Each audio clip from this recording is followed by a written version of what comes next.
This is our first module, and today we want to start with some basic and universal principles that we will find throughout the whole spiritual practice and journey and path again and again and again. And I want to start with two elements that I think we all know somehow. They're kind of the basic underlying principles of our experience right now as we are here in this moment. And this is stillness or space or consciousness or awareness or presence. And then on the other hand, we have movement or creation or this very experience or perception or creativity, insight, intuition. So there are two big parts of our spiritual practice that, of course, are, in essence, they are unified. But for our practice, we want to look at them in a way separately in order to learn to understand their nature and also highlight both principles in our current experience. Because this very moment, as you're listening to me speaking, there are these two factors present. You're hearing my words, they make some meaning or not so much meaning in you. You have a mental, maybe an emotional, a physical response or process while you listen to these words. So there is perception. You can hear me in you. So you're perceiving what I'm saying. And all of it is the landscape of this current experience. The room that you're sitting in, like experiences, prior experiences that are still reverberating in you or working in you. And at the same time, there's something that is aware of all of those perceptions. There's something that gives a space, a home, a kind of a ground to the perceptions. So you're aware that you're listening to me. You're aware of your body. You're aware of your emotions and your thoughts. So there is something that is aware of the content of our experience. And in the spiritual practice, we practice in a way both elements in a very high resolution in order to dive deeply into or fill them deeply with awareness in order to be more and more wakeful within our current experience. So when you take a moment and you just notice that all the perceptions, like your body perception, for example, the way how you're sitting and the way how you're breathing and the attention that you pay to your kind of emotional experience and the attention that you pay to your mental experience, things that you're thinking while you listen to me, or the things that come up in you that are inspired by other things that you experienced earlier today or in your life, like memories that come up or thoughts about things that you didn't do. And then there is the perception of your environment. And everything we can perceive has a kind of a movement aspect. That's life in movement. And why? Because when we look at it closely, the contemplation of life means we slow down the movie, and we slow it down enough so that we can see it frame by frame. So in contemplation, we slow down life enough to be able to have a high resolution impression of the current moment. And then we see actually how rich the current moment is. And I believe we all have moments like that, either when we take a walk in nature and then we are in awe because it's so beautiful. We see the harmony in nature. We see the interplay that has been grown over millions of years, how many, many aspects in our natural life really work together, and they work well together. They are kind of synchronized. Or when we listen to a beautiful piece of music and suddenly we are immersed in the music. So we experience the music in a high resolution. Or you look at an art piece, or you just sit somewhere outside and you see people walking by and you see life moving, and suddenly you are much more immersed in the experience. So the sense of separation kind of melts into a sense of interconnectedness. And I believe in one way or the other, we all had moments of immersion, moments of high coherence, as we can call it, or moments of awe, where we get a glimpse of the beauty of the one web of life. And so contemplative practices are designed to help us to make these moments, these more wakeful, interconnected moments, more likely. Because we practice slowing down life, listening to our interior world, exploring our interior world until we can see, feel, and be there in a very high resolution. So that's the movement of life. That means that life is an ongoing movement, and often healing can be understood as the restoration of the original movement. Because all the stress patterns in our life, all what we call blockages or tensions or trauma, many of those elements actually are reducing the movement of life. And then there is a tension in us between the movement of, let's call it our soul, the movement of our intelligence, the movement of our essence, and the parts that are slowed down and that create a tension with our creative expression, participation, and also illumination or awakening. And so often in our life, we know both the part in us that is moving, flowing, expressing itself, and the part in us that feels more slowed down, tense, conflicted, and where we call our life difficult, or we call those elements in us problems. So, and throughout this course, we want to explore what's the nature of the difficulty, how can we maybe reframe it, and how can we work on it and heal it? So how to restore our natural movements so that we come more and more often in our life into a state of flow, into a state of interconnectedness, and that we see that we reduce the separation between inside and outside. And then the flow is not just in us, but it's with everything around us also. That's what people call kind of finding their purpose or finding their place in life, when inside and outside are more synchronized. And then there's the second part that I mentioned at the beginning, which is presence. It's inner space.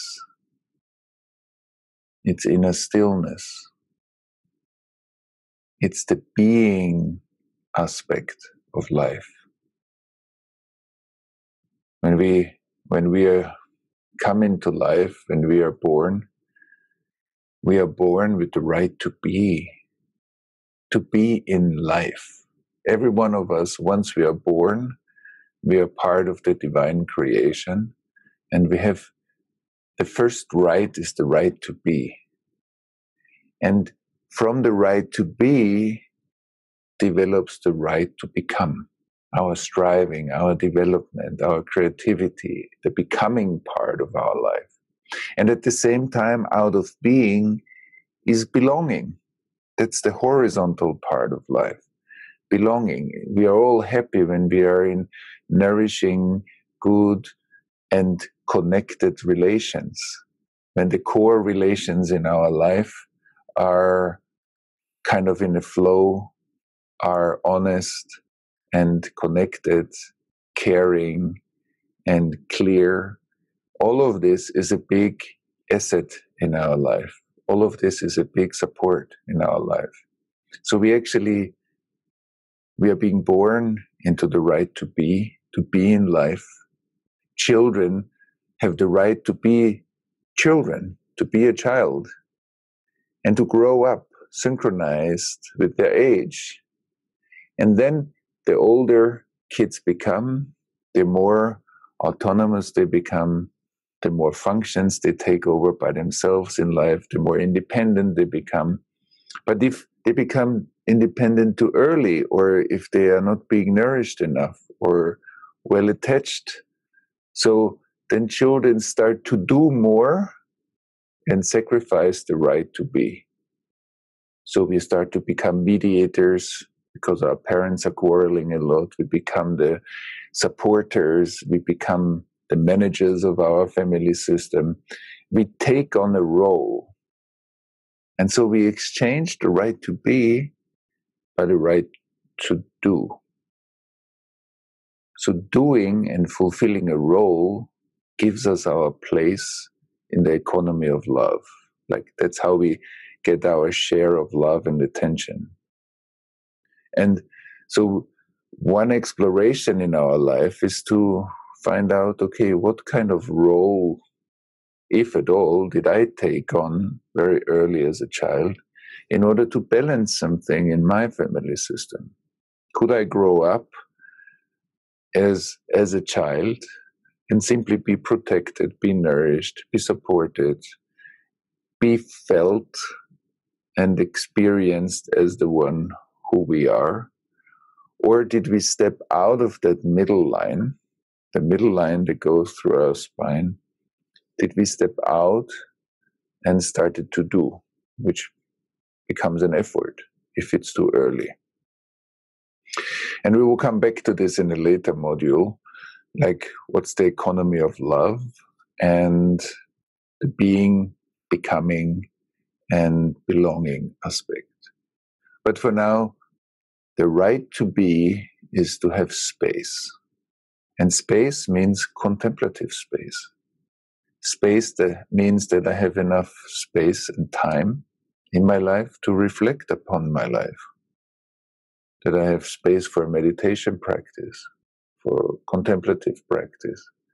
That I have space to digest my experience in order to stay a creative and an inspired human being. We need space. If our nervous system is too crowded and there's too much information, we become more and more stressed because our memory is going to get overloaded. So we need time to digest in order to free ourselves up to be creative again. It's like refreshing one's browser. So the being aspect also means that I take care that I can digest my experience enough. And digestion is the digestion of food, but the digestion is also my emotional experience, my mental experience, my participation in the world, or my creative process. In order to be a creative human being, I need enough space to breathe life and to allow new inspiration to come through. And inner space is also the capacity to sit and reflect. So if something's not clear to me in my life, that I have a practice where I can sit down and through my breath, through my body, center myself, and then learn to listen. Often when we sit in meditation, there's a lot of inner noise, inner chatter, like a mind chatter, where there are pieces of emotional content showing up, or tensions in the body, or kind of blockages in the body that show up. But eventually, if we practice on a regular basis, on an ongoing basis, and pretty consistent, so we will see that more and more our nervous system has enough space and time to detox a kind of content and to be more and more fresh. And that freshness allows new creativity to be born. So there is the digestion, and there's also the reflection aspect. And then there is the stillness aspect to space.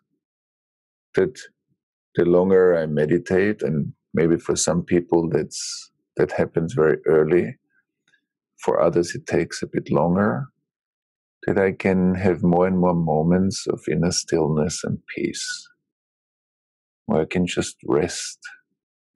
And what I'm resting in at first looks like not much is happening, because it's quiet, it's spacious. And then over time, that spaciousness starts to deepen into like a deep stillness. But what seems empty at first is actually highly intelligent. That's life being pregnant with many, many possibilities of life. So when I sit in and as that stillness, a lot of new creative impulses might show up. Sometimes it's just peaceful and quiet, and sometimes the most amazing insights actually arise out of the deep stillness, like a deep lake, a deep, quiet lake.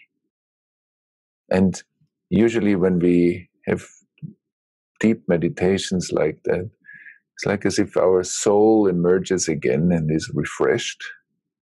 But not only refreshed, it's also enriched, because we are resting in a fundamental aspect of consciousness. And that fundamental aspect, I believe, is something that we all share. In and as deep stillness, we all share the same space. We all share the same stillness. And that stillness touches on what some people call the divine dimension. It touches on the underlying causal creative force of the world. It touches on what people aspire as peace, inner peace. There's a very beautiful depth dimension to life that I think is what many spiritual practitioners are looking for. And eventually, from a certain level of practice, the deep stillness aspect and the movement aspect of life, the creative aspect, get again reunified. So in my identified life, it also looks like this, like not two, but actually I'm completely identified with myself as a human being. The more I walk a path of transcendence, I shed layers of identification until eventually they're again unified, but they are unified as conscious process. And on the way there, we experience different states meditative states, states of consciousness that we kind of touch on. Sometimes they are just short peaks, and then they become more sustainable in our life or more coherent. So we rest in those states for longer and longer time. And our life gets more unstuck, gets more melted into a flow, so that eventually stillness and movement become a high-level process awareness, which means that life becomes aware of itself.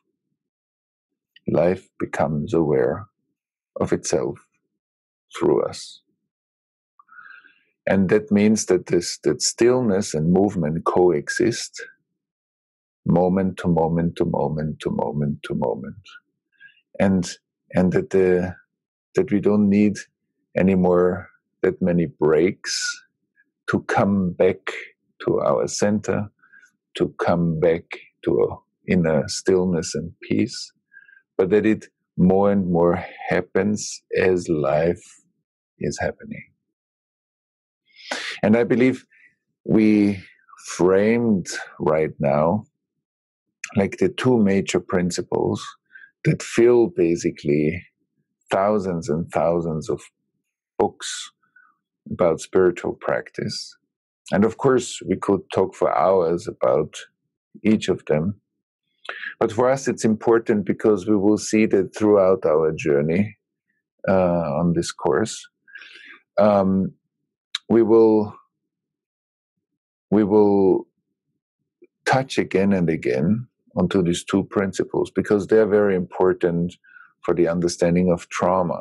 They are very important for the understanding of karma and time. They are very important for the understanding of restoration and healing, how we can integrate parts of us that are difficult and become more whole. And they are very important in order to understand what I call the mystical dimension of life, higher levels of consciousness, higher levels of the creative process of the universe, and to make this knowledge, which is not just a rational knowledge, it's kind of an embodied knowledge, to make this knowledge real through our life, through the way we walk our talk. And to walk our talk means that the word that we say, what we speak about, and how we live our life is not two. That moment to moment, what we're saying is also what we radiate through our being. So in order to summarize this first part of our session, and we will add to every module, we will add a meditation that fits to the core topic of the module. And then you can, after listening to these sessions or whenever you have time, you can sit down and really take the time to listen to the meditations, let them guide you deeper into yourself and really experience what we are exploring here together in the teaching sessions, that you can have a reference experience in yourself and really find out in yourself, in your own life, and also have a practice in order to come back to that, so that what we are exploring here can more and more manifest in your life as embodied knowledge, embodied inner states. So, in order to summarize, all of us are being born with the right to be, which means the being aspect, which means on a very fundamental level, that's what the Tao Te Ching talks about when we say the Tao gives birth to the one, and the one gives birth to the two, and the two gives birth to the three, and the three give birth to the many. And it means that out of nothing, out of the deep being state, there is becoming and belonging. And like this, we are building the tree of our life throughout our life. And eventually, if we either the cosmic lightning hits us and then we wake up out of the blue, which happens to a few people. But for many people, that the regular spiritual practice is actually a way how the process of life through us can become aware of itself, and that we see more and more the beauty of this interconnected field of life, or a more unified field of life, and what an amazing intelligence we are swimming in. And sometimes in our most separate moments, everything feels darker, feels more pale, more separate, and then sometimes even hopeless.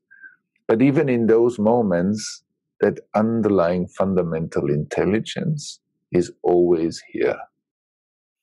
And the more we know that, it becomes a resource. It becomes a resource for inner guidance, for inner spaciousness, for the capacity to reflect onto our life and grow within it, and also for building courage. That whenever we run into difficulties in our life, we know those difficulties are our teachers. Also knowing that the difficulties are here for us to face them, but we don't have to face them alone.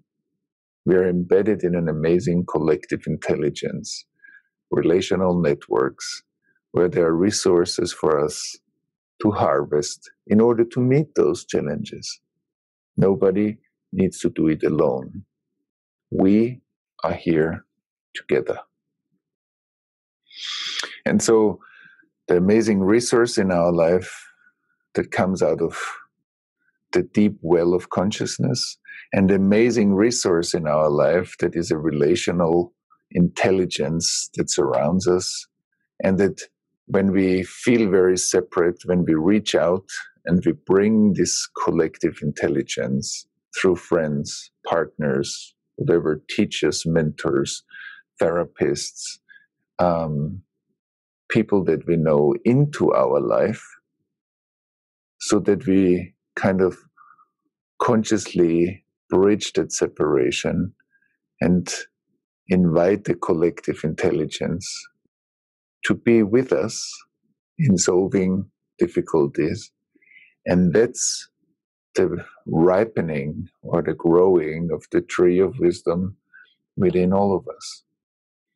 So there is this consciousness resource, there is the relational resource, and there is our courage to meet challenges, because we know that's where we grow.